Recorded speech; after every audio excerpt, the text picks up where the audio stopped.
Hello everyone. Today we are looking at my first ever Bible purchase. I've owned Bibles before that I've gotten for free, but I've never actually tried to find one that could outlast me.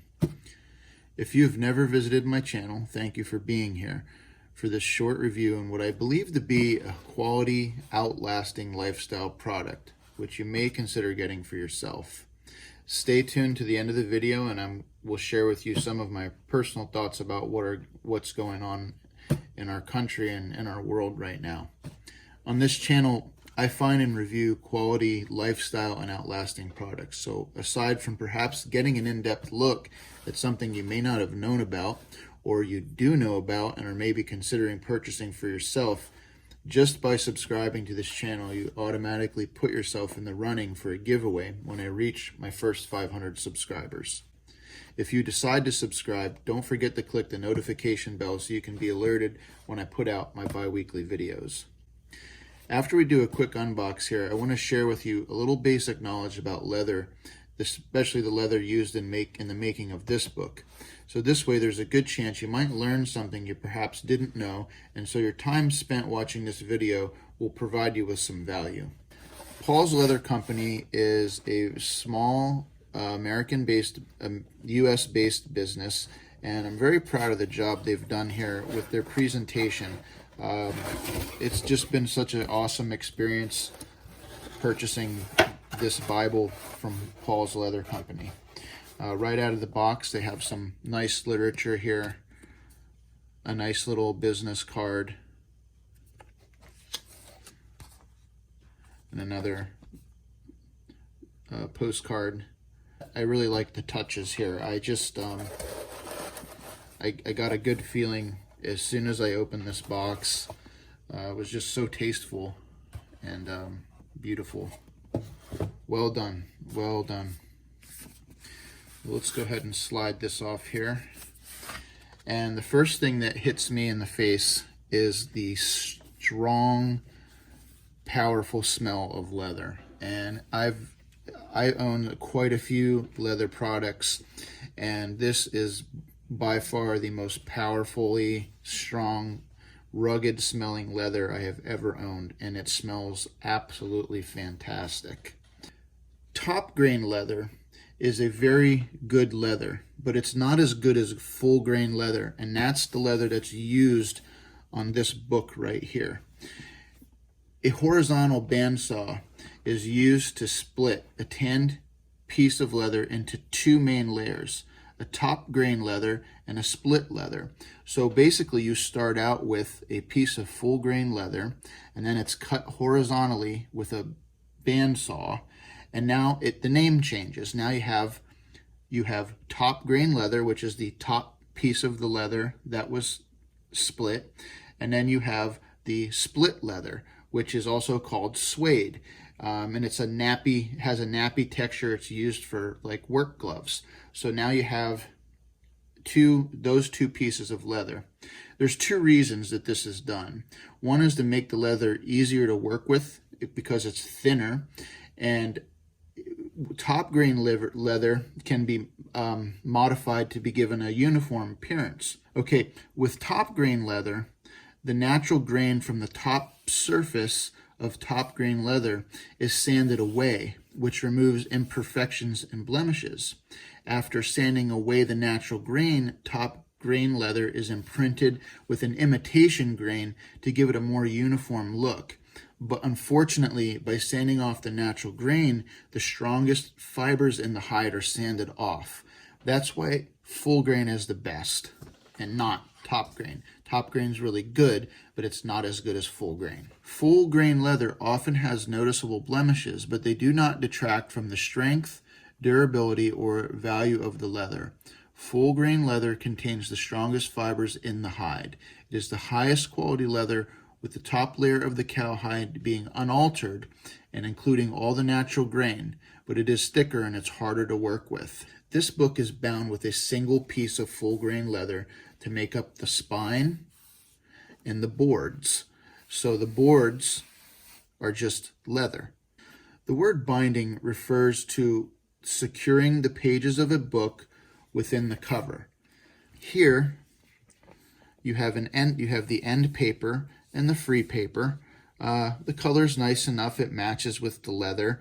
The end paper and free end paper are nothing special, but are pasted down and pressed nicely into the leather, as you can see here.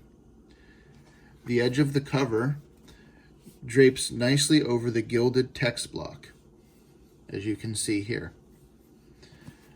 This would be the part of the book. When I say text block, this is the part of the book that is the text block. And when I say gilding, that means to coat with gold. And as you can see, the edges of this text block are nicely coated with gold.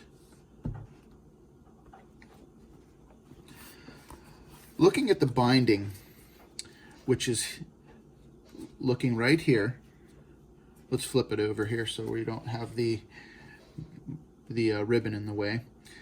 But looking at the binding, I can see this book has a perfect binding and not a sewn one. Now, I don't want to go down any more deep explanatory rabbit holes for the purpose of trying to keep this video to a reasonable length.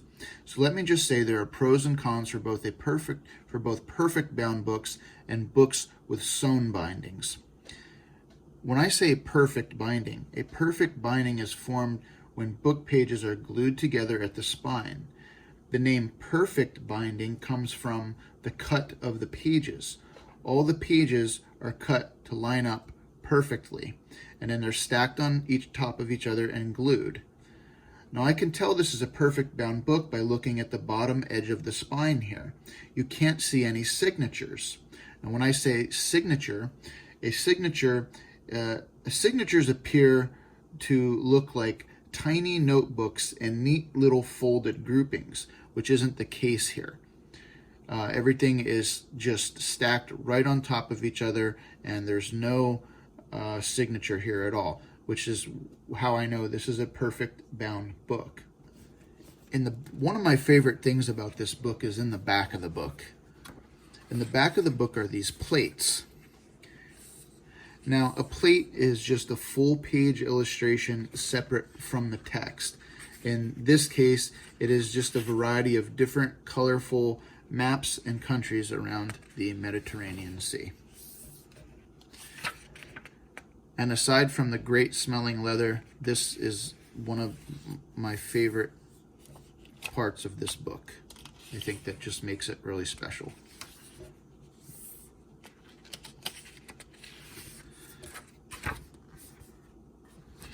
So there you have it. If you were to ask me the color, I don't think I can tell you if this is bison or if it's chestnut. I received this as a gift and I don't really know. All I can tell you is I love it whatever it is, and I appreciate you staying tuned here and staying involved in this video for this long. So that's pretty much the knowledge I wanted to share with you. I wanted to show you the book, and I will put a link in the description for Paul's Leather Company if you're perhaps interested in buying some sort of a Bible from him. I know there's different sizes and different text block preferences that you can choose. You just have to check him out. Well, if you stayed with me this far, thank you for watching the whole video. That pretty much wraps up my review, unbox / tutorial on this here Bible from Paul's Leather Company, and I'm really proud of the job that they have done there on this book. But on a more personal note, you know, I know the world, and I know some individuals are going through some really trying times right now, some definitely more than others, and I know for some people there are battles ahead. And if I could share anything with you about me personally is, you know, I'm not the guy. I mean, I'm here reviewing a Bible, you know, but I'm not the guy that goes to church every day. Not the guy, you know, who's going to be at the mall running up to you and, you know, sharing the word of Christ or anything like that. You know, but I am the guy that sits down and tries to remember to say thank you before a meal. And, you know, I am the guy that sometimes turns to this book when I feel the world is against me, and it's offered me peace in the past. I'll pick up the Bible and I'll just start reading a couple of pages. I don't really care if I'm even keeping track of the story. It doesn't really matter to me. I just know I'm with something has a lot of power, and I respect all religions, and I'm open to all religions, and I don't think any one person's faith or religion is better than another's. But I had a Catholic upbringing, and so this is just kind of what I turn to when I feel the world is against me, and maybe it'll help you too if you need something to grasp onto. Pick up a Bible and just read, and you'd be surprised. It settles you down, and it humbles you, and I think sometimes it's makes a lot of difference. So that's pretty much it. Thanks for checking out the video, and we'll see you in the next one. I'll see what I can find, and just be careful out there and take care of yourselves, and live right, and live your best life. This is Lester, and thanks for checking me out, and we'll see you next time. Bye-bye.